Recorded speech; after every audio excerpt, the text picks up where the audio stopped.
Hey folks, my name is Kirsten Moorefield. I have been developing technology to coach people for about a decade now, and I'm watching a lot of trends pop up in AI coaching, and I want to break down for you 7 specific examples of how the best AI coaches operate so that you can understand in this scenario, how should this AI coach actually operate to truly unlock and serve my people? All right, the first scenario is your AI coach needs to actually come to your people.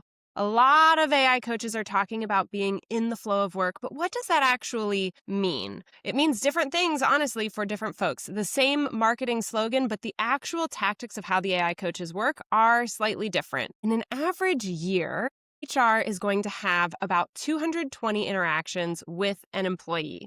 So that could be everything from your benefits admin to your hypo programs or your courses that are available or your performance management cycles. This could be more or less based on how much change is happening inside your organization, but we'll just go with, on average, it's 220 moments per employee per year that HR is touching. Microsoft, on the other hand, did research on all of their tools that are being used in the workplace. So this is your calendar, this is your messaging Teams app, or your email. They broke down how many people are in messages or in meetings for how much time. And if you do the math across their findings, there are about 14,640 interactions that an employee is having with other people in a given year. 220 might involve HR. That means that HR, learning, talent, those functions are just touching about 1.5%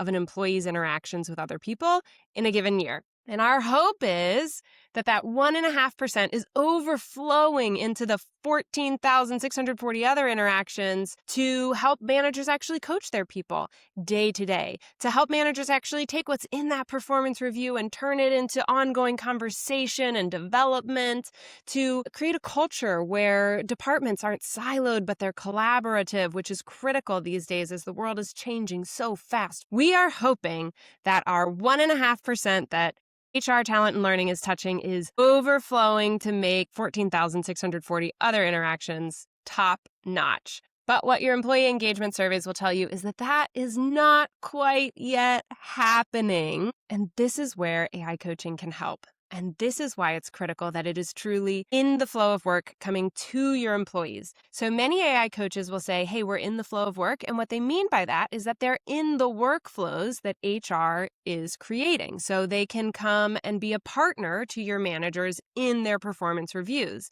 But they're still locked away behind a different login in another tool that your employees need to think to go to or are just required to go to at certain life cycle moments, such as those performance reviews, which is helpful. And it is still siloed to activities, to the 220 moments that HR is already having. You need your AI coach to actually show up day by day, not behind another login, but in the tools they're already working in their email, in their calendar, in their Microsoft Teams or their Slack or wherever they're messaging. And it has to come to them, not just be available. Like, hey, if you ever wanted to chat with an AI coach in one of these places, you can, but it actually needs to prompt them. It needs to take, let's say, that performance review, break it down, understand manager is about to have a one-on-one with this employee who needs to grow in these ways, and actually give the manager a few sentences on, hey, have this conversation. And if they would like to, they could also say, go and role play if you have time right now on how that conversation would go.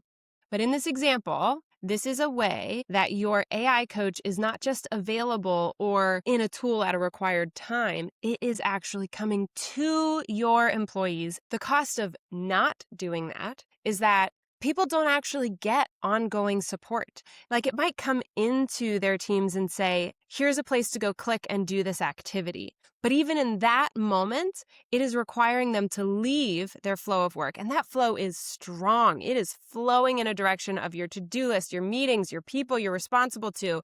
If you say, I'm coming into that flow to try to pop you out of that flow and now come and do this thing or read this page or watch this long video, and long could just be 5 minutes to how busy someone's day feels.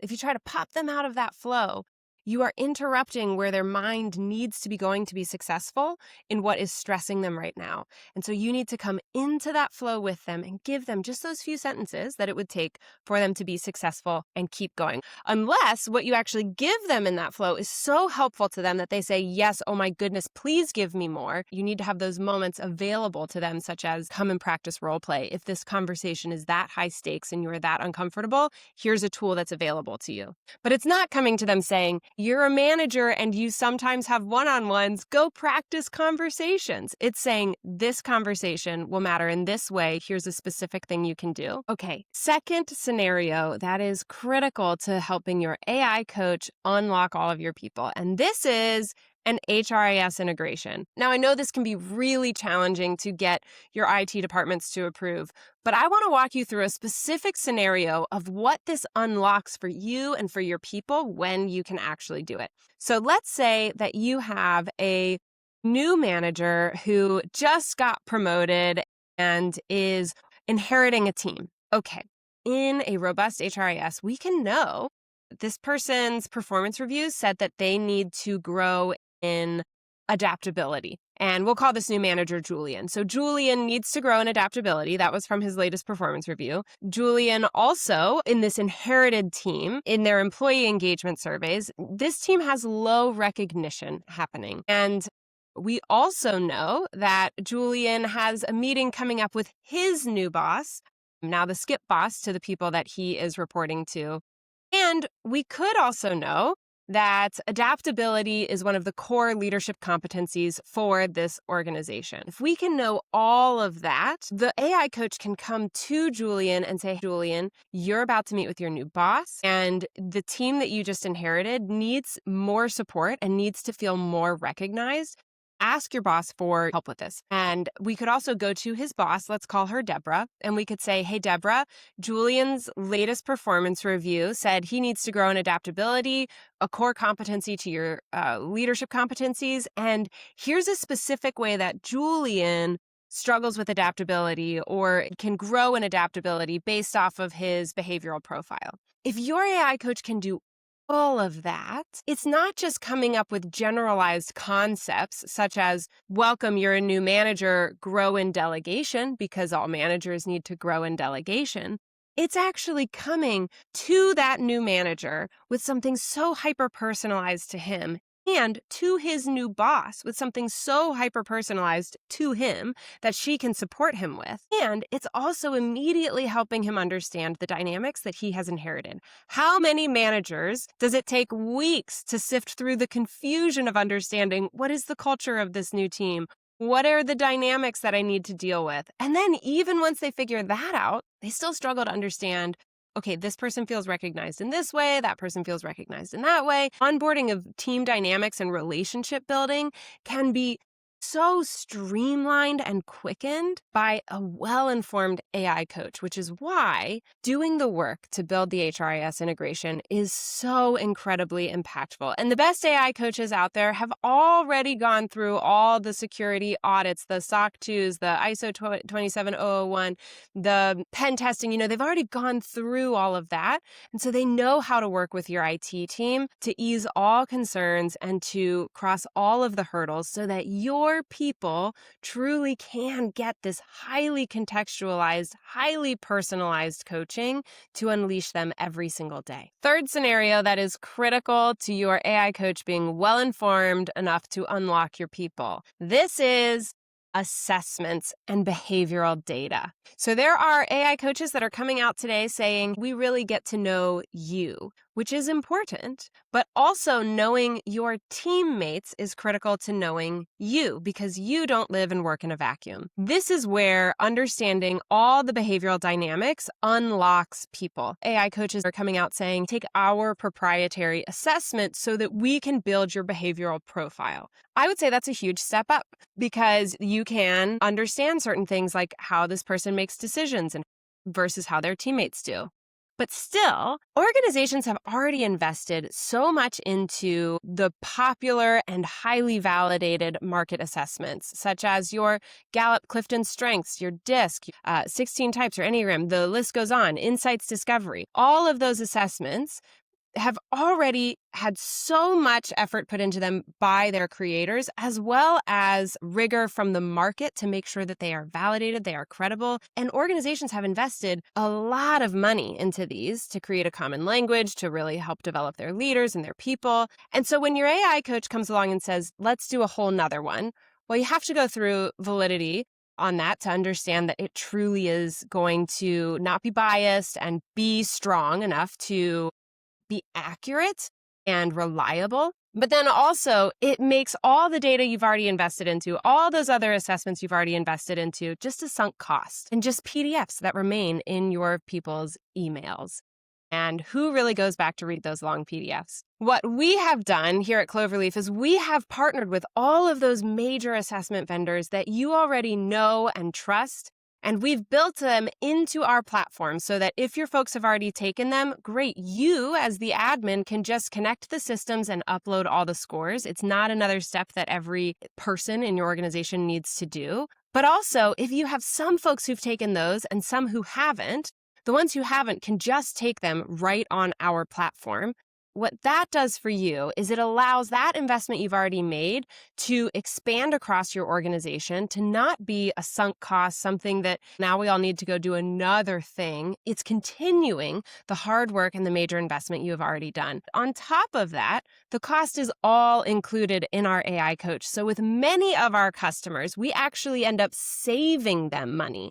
So instead of having to pay for those assessments and the AI coach, all the cost comes in through the AI coach, which ends up being less money than the assessments on their own. For many of our customers, on average, we're saving over 30% of their spend, and they're getting the whole AI coach on top of it. What that unlocks for your people is a behavior-backed, highly reliable and validated AI coach that can coach all of your people on their own dynamics. So let's say there's Julian, the new manager, and Julian needs to grow in adaptability.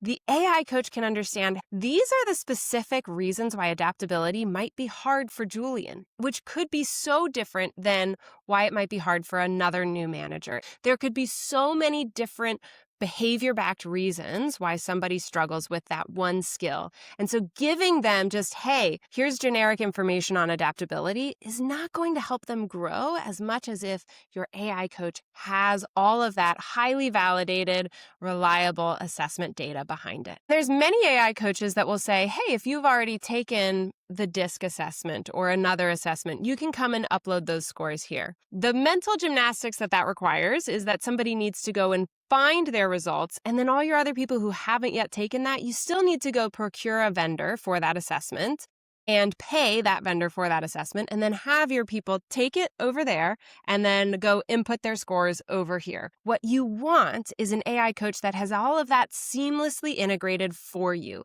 saving all of your people time and mental load and saving you real hard cost. The fourth scenario of an AI coach that can truly unlock an organization, all of your people, and the investments you have already made is that you want that AI coach to understand everyone's behavioral profile as well as the things that you and your organization have invested into. For example, that would tie together your leadership competencies and your behavioral data. So it could understand Julian, the new manager, needs to grow in adaptability. And that's really important because that is a core competency to our organization. When it understands that, it understands why does Julian specifically struggle with this, but it also then understands how does adaptability need to play out in your organization? What is that for you? Is that speed of decision making? Is that flexibility with new information? Adaptability can be specifically defined in your core competencies a few different ways. And when you can train your AI coach on that, it becomes something that is not only growing the individual into their best self, but into the best self that fits into what matters most to your organization. Fifth scenario of how specifically your AI coach should operate to be the best for your people is that it should help in onboarding. So let's say Julian, the new manager, just got promoted. He's onboarding with a new team, and he has available to him information about everyone that he leads. But that information is in another system and requires at least reading one page per employee, if not more. What's the problem with that? Well, it still relies on Julian going out of his way, out of his flow of work, out of his meetings, out of his calendar, out of his email, out of his workload, and clicking into another place and reading multiple bullet points or paragraphs, and then remembering it for the moment when he's actually in the meeting with that person having a conversation. That is too much load for a new manager to have. What you want is that throughout their onboarding, they can understand, I'm walking into my one-on-one with this person, and here's 3 sentences on how to best serve that person. Got it. Super helpful. Or they're walking out of that one-on-one and they're thinking, wow, that did not go well. Because you know what we've heard when we interview managers is that a new manager will try to do everything for their employees that worked for them. So they'll try to coach them how they were coached and that was helpful to them. They'll try to set goals for them the way that was helpful to them, which might work for some of their employees, but it won't work for all. The way I like goals is just give me a big, audacious direction and I will head in it. The way other people need goals is tell me the specific metrics, numbers, and details and milestones along the way you need me to hit. To some, that's too much information. To others, not having that information is neglectful leadership. So if your manager is walking out of the meeting, just trying to set a goal the way that worked for them, and realizes, wow, something was just off and I don't know what. They need their AI coach right in their flow of work, and they could just hop on into their Slack or Microsoft Teams and say, what went wrong? And they could start receiving coaching right then and there that is highly personalized to them and that person. And then the next time they have a meeting with them, the AI coach knows that and can prompt them and say, remember, now that you're walking into this conversation, set a goal this way. And if you want to, let's go role play that. That is what really supportive onboarding looks like. And that's just the example of a manager. But let's say you're joining a whole new company fresh. You can imagine how that then plays out for your folks in that scenario as well. The 6th scenario of how your AI coach specifically should be supporting all of your work so that people are truly getting unlocked is in measurement and proving ROI. With the advent of AI, we should be so far past the place where HR, talent, and learning had to send out surveys to see if their programs were liked or helpful, and then they're really just getting opinion feedback or sentiment feedback as opposed to true behavior change. Today, you can actually measure that real behavior change for folks. It could be not only we had 2,000 folks log in the past quarter, but it could be 2,000 managers are now having more productive, constructive feedback conversations with their direct reports than we were having last quarter. It could be more people are actually practicing how to give feedback up to their bosses. Or now we have this many folks who are working on time management and actually experiencing these behavior changes out of it. Or we have this many people who are working on how to adapt with AI in these ways. Because if your AI coach is truly in the flow of work, serving your people every single day, your folks are telling it what their problems are, what they're trying, what's working, and what's not working. And all of that data can be aggregated up for you so that you are going to your budget holders, your key decision makers, your C-suite executives, and you are able to say, this is what's happening across our organization, and this is the growth, this is the actual behavior change that is happening because of our investments. Finally, scenario number 7 of how your AI coach must be working. And this is the one that I really wish people would be talking more about. And it surprises me how much people aren't yet thinking about it. And it is that your AI coach needs to be as short and sweet and actionable as possible in that flow of work. So you don't need an email coming to you that has 20 bullet points in it or even 7 bullet points in it. What you need is something that's coming into the tool you're already working in and giving you 3 sentences. And in those 3 sentences, you deeply understand yourself in a new way, and you have an action step that you can take to go forward and be productive. So what this looks like could be from your performance review, you were given feedback that you're defensive, and you talked with your AI coach about actually you think your boss is the defensive one. Well, you could get a tip right in your Slack that says, hey, your boss's direct style might offend you in these ways. Next time your boss doesn't approve of one of your new ideas, ask a question this way. What you just got there is a deep understanding of what is it inside your boss that is making you feel defensive? And also, what is your behavior that might be making them think you're defensive? And what could you do instead? What is a flip that you could do that's tactical, that's practical? You just, in 30 seconds, got all the information you need to go and try a new behavior. And if it really struck and you have the additional time, you can click and go into a role play. And this role play would be actually tailored to your boss's behavioral profile and able to act the way that you are concerned that they would act, such as defensive. So there you have it. The 7th scenario is that it gives you such a short bite of information that can change the trajectory of your day and your growth. And if you have time, okay, you can go and get more. I hope this was helpful to you. You can click the link below in the description to download the 2026 AI Coaching Playbook for Talent Development. It will walk you through the 7 ways that talent leaders use AI coaching to accelerate team performance. Download that playbook using the link in the description. Thanks so much.